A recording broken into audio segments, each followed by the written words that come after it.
the psychic being and the supramental. Hello, this is Chris speaking, Shores of Infinity. I'm sitting here on one of my favorite benches in the forest near one of my favorite lakes. And I've been discussing with a friend of mine the psychic being. What is this elusive psychic being that Aurobindo talks about and that is also mentioned by other Indian gurus, usually by another name also. So what is the psychic being? How to get in contact with it? Is there such a thing as a psychic being? Many Advaita gurus or neo-Advaita gurus say there's no such thing. There's no self, there's no true self, there's only a false self. It's a little bit windy. I hope the recording is audible nevertheless.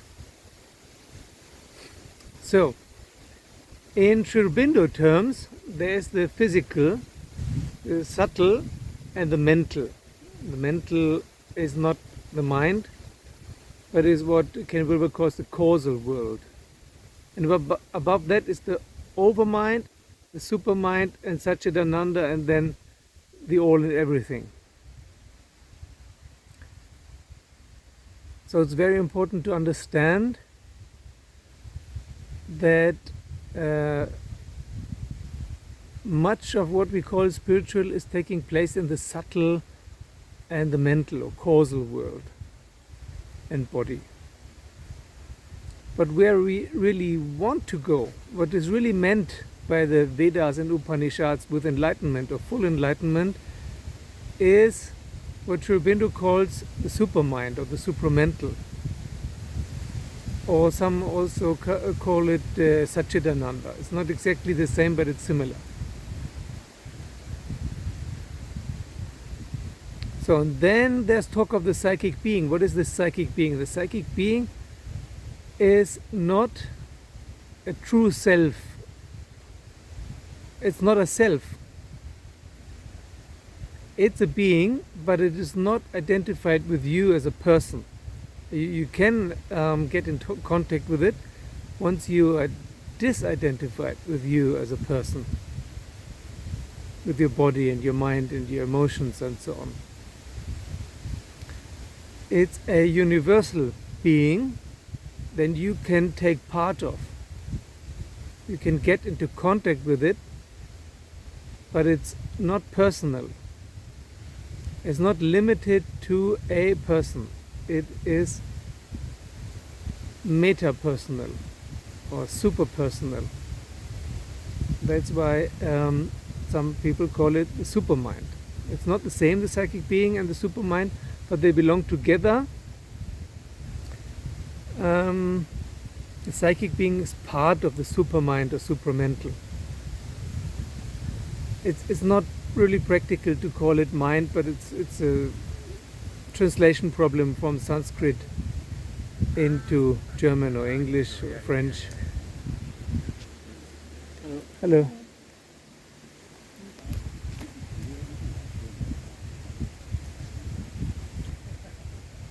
It's a translation problem from Sanskrit into English or other languages. It has nothing to do with the mind.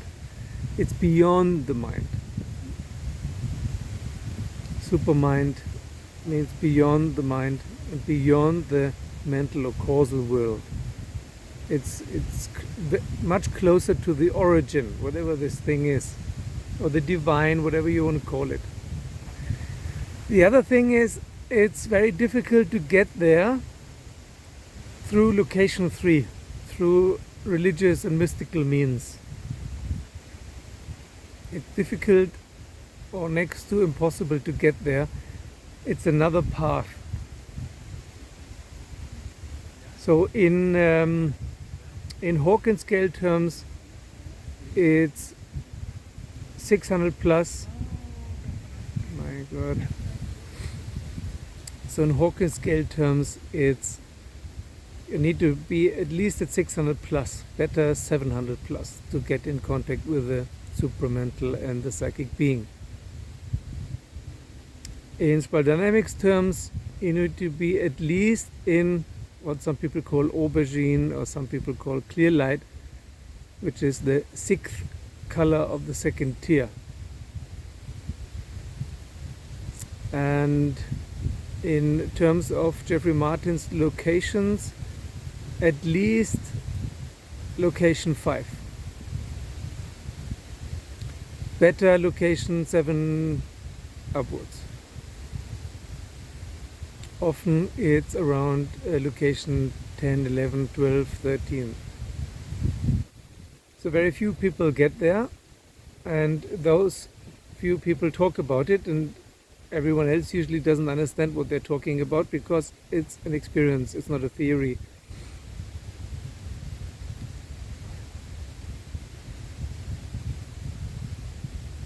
And it has something to do with intuition, and it has something to do with the collective, yeah? Because it is a collective thing. It's not a personal thing, it's a collective thing. It belongs to humanity, not to me or you or Aurobindo or so on. And you don't have your own psychic being. No one has his or her own psychic being. It's the psychic being for the whole of humanity, and you can connect to it. It usually happens together with full enlightenment.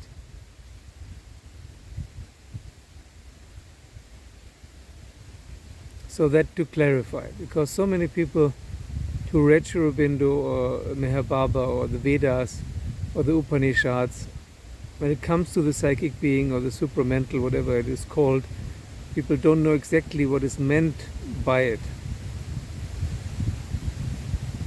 It is beyond the personal, beyond the individual, far beyond it.